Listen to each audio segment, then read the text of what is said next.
ایک اسٹیبلشڈ تشریح جو ہمیں حدیث مرفوع میں ملتی ہے اس کو ہم اس لیے سائڈ پہ رکھ سکتے ہیں کہ آج لوگ جو تہذیب غالب ہے جو ویسٹ ہے مثال کے طور پہ وہاں پہ یہ ایک نارمل پیراڈائم ہے کہ وہاں پہ لوگ کتے رکھتے ہیں. مجھے اس سے مسئلہ یہ ہوتا ہے کہ دین کی تشریح اگر ہم قرآن و سنت کی روشنی کے بجائے جو کہ غامدی صاحب کا تقاضا ہے کہ اس کی روشنی میں ہونی چاہیے اس کے بجائے ہم جو بھی تہذیب غالب ہے اس کی روشنی میں کرنا شروع کر دیں تو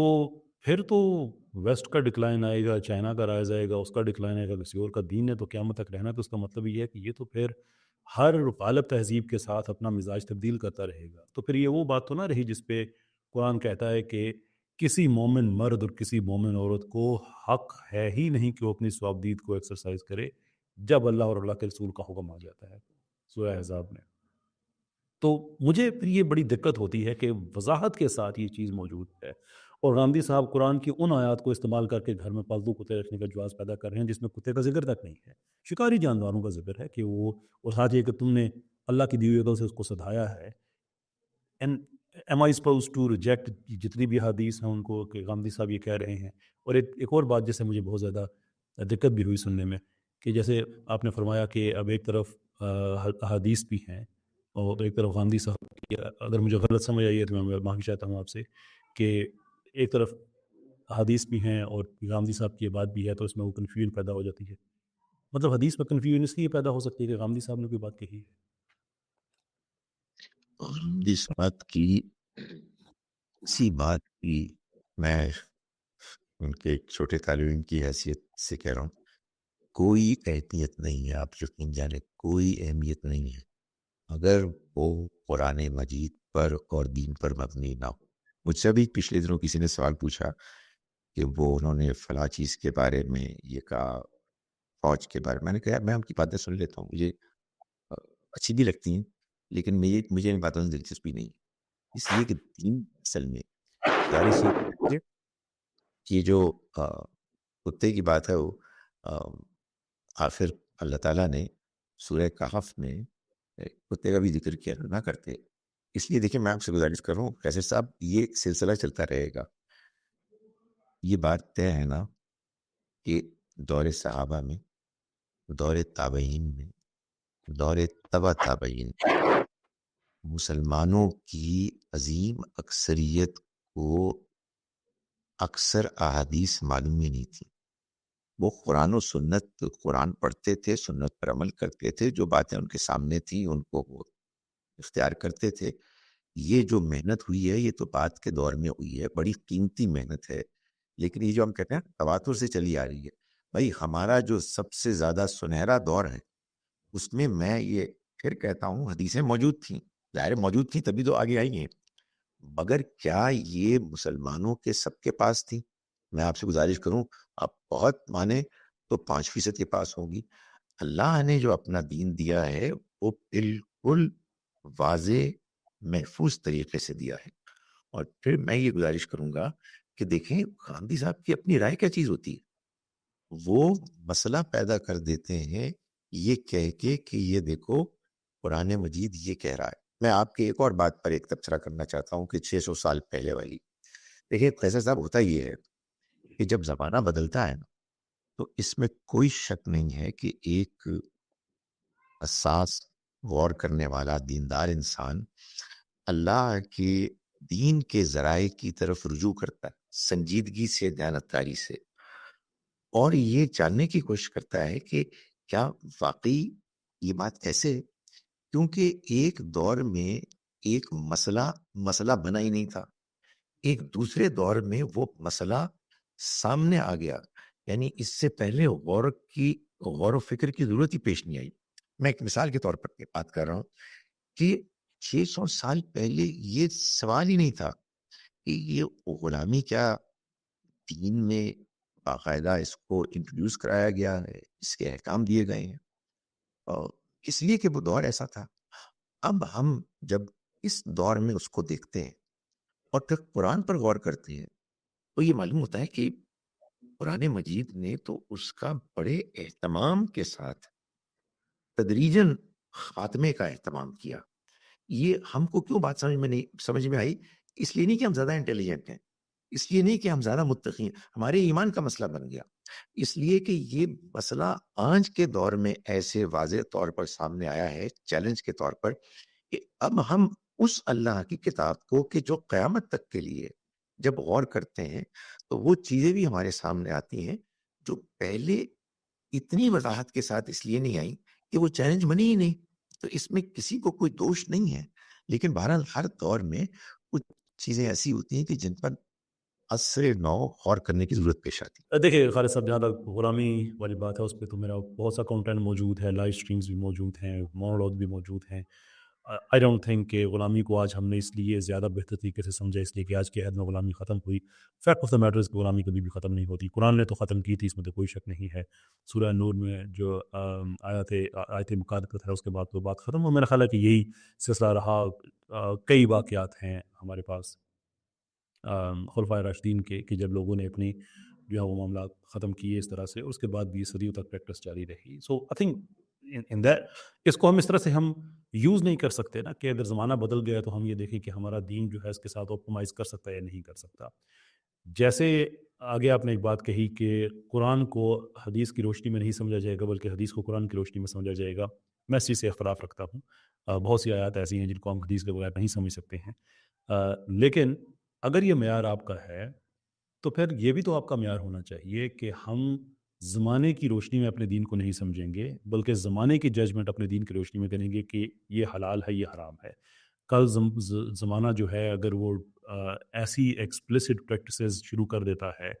جو کہ قرآن و سنت میں قطعی طور پہ حرام قرار دی گئی ہیں، یا اگر کہیں پہ قرآن میں نہیں لیکن سنت میں ہمیں پتہ ہے کہ وہ حرام ہیں،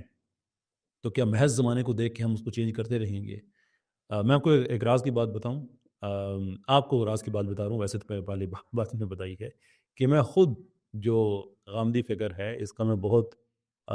عرصہ میں اس کا میں یہ حصہ رہا ہوں،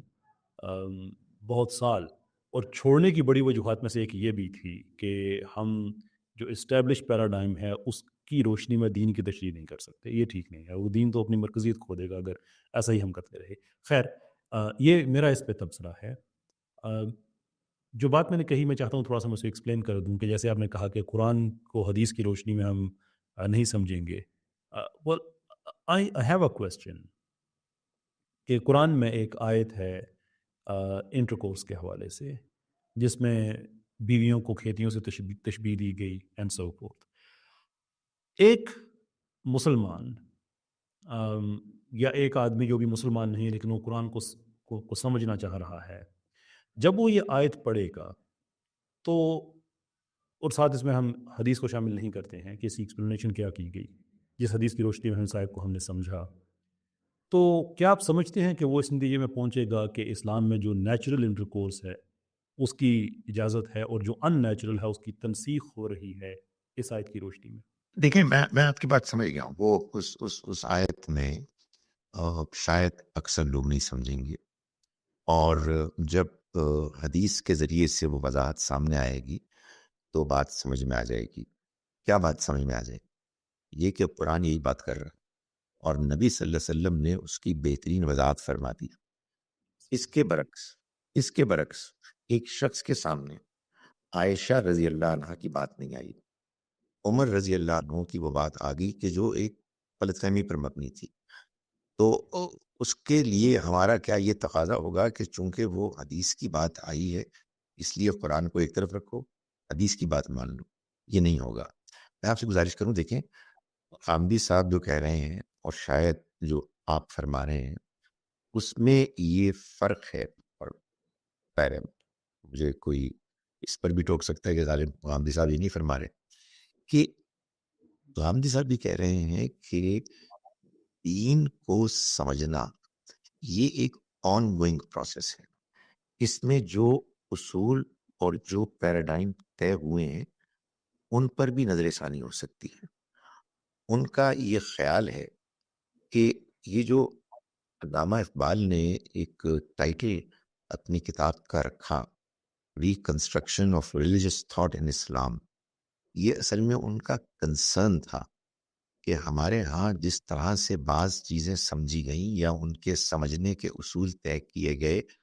ان پر بھی ڈسکشن ہونی چاہیے، اور یہ طے ہونا چاہیے کہ اصل چیز کیا ہے۔ اصل چیز 3 چیزیں: قرآن، سنت اور حدیث۔ ان تینوں کو بھی صحیح طرح سے پلیس ہونا چاہیے، اور اس میں یہ جو آپ نے پروسیس شروع کیا ہے یہ میں سمجھتا ہوں بڑا قیمتی پروسیس ہے۔ اس پہ ڈسکشن ڈیبیٹ جاری رہنی چاہیے۔ میں بھی ایک وہ آپ نے فرمایا نا، ایک تبصرہ کیا آپ نے، ایک تبصرہ میں بھی کرنا چاہتا ہوں، وہ یہ ہے کہ یہ آپ مشہور آدمی ہے، میں تو ایک بالکل ان نون سا آدمی ہوں۔ ہمارے یہاں بہت سارے لوگ جو ہے نا، یہ اس طرح کی ڈسکشن کو آپ یقین جانے ایسی لیتے ہیں جیسے وہ کرکٹ میچ نہیں ہوتا، اس نے بال کرائی کہ اس نے چھکا مارا اور اس نے گولی کرا دی اور وہ بولڈ ہو گیا۔ اب میرا خیال ہے کہ ہم کو یہ کوشش کرنی چاہیے کہ ہمارے سننے والے، ایم شور آپ کوشش کرتے ہیں، وہ بجائے اس کے کہ لوگوں کے بارے میں غلط فہمی میں مبتلا ہوں کہ جی وہ کوئی ایجنٹ ہے یا وہ کوئی ویسٹرن پاورز کی بات کر رہا ہے، ہم دینی دلائل کی روشنی میں بات کی تنقید اور کلیریفیکیشن کرتے رہیں، تاکہ ہمارے لوگوں کو دین پر غور کرنے کا ایک سلیقہ آئے اور وہ اس میں حظ حاصل کریں، بجائے اس کے کہ اس میں جی کہ اس نے ایسی بات زبردست کر دی اور اس نے اس کو گرا دیا۔ مجھے بعض اوقات تکلیف ہوتی ہے قیصر صاحب کہ یہ جو خاص طور پر سوشل میڈیا میں جس سٹائل میں ڈیبیٹس ہوتی ہیں اور ایک دوسرے پر بعض اوقات سری الفاظ میں، بعض اوقات سوفسٹیکیٹڈ طریقے سے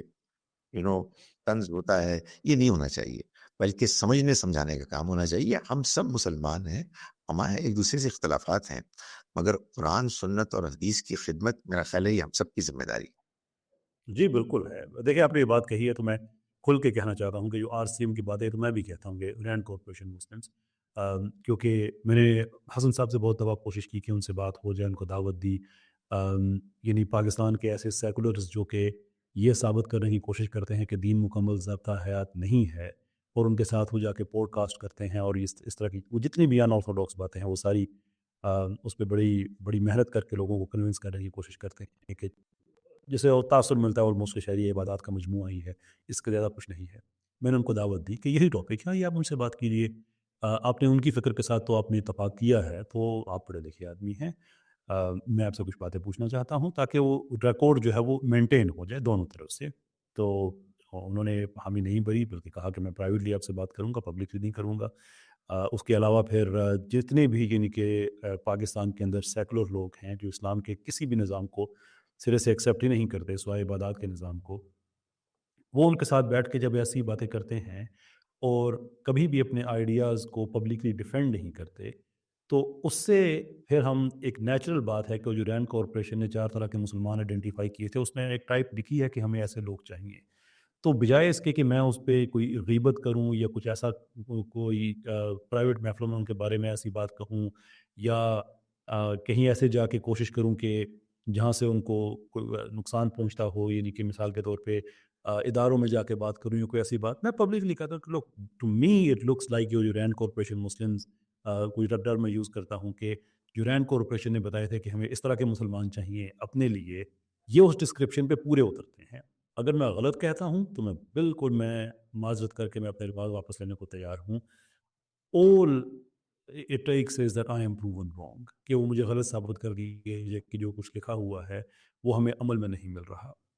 تو وہ میری جو تنقید ہے وہ اس بیس پہ رہتی ہے، اور وہ پبلک ریکارڈ کا چونکہ حصہ ہے، اس لیے میں سمجھتا ہوں کہ بہتر چیز ہے کہ آپ بات کو آپ وہ کھول کے رکھیں اس پہ۔ اچھا، اب وقت آپ کے پاس کم ہے، جتنا آپ نے عنایت کیا تھا بالکل اس کے ہم اینڈ پہ آ گئے ہیں۔ اس پہ میں زیادہ بات کرنا چاہتا تھا، لیکن شاید پھر کبھی موقع ملا تو ہم زیادہ کریں گے۔ آج اس آخری حصے میں جو ڈسکس کرنا چاہتا ہوں کہ اجماع اور تواتر کی بات یہ بار بار کی جاتی ہے غامدی صاحب کی فکر کی طرف سے کہ بھئی جو اجماع اور تواتر میں جو چیز ہے ہم تو بس اسی کو ہی مانیں گے۔ مائی پرابلم از کہ حسن الیاس صاحب، غامدی صاحب، آپ کے منہ سے میں نے سنا نہیں ہے لیکن میں ازیوم کر رہا ہوں کہ شاید آپ کا بھی یہی موقف ہوگا کہ پچھلے 100 سال میں جو فراہی اسکول آف تھاٹ ہے اس کو لے کر چلے گئے، جس میں شاید کچھ دیر علامہ اقبال نے بھی اپنا اس میں انہوں نے حصہ ڈالا، اس کے بعد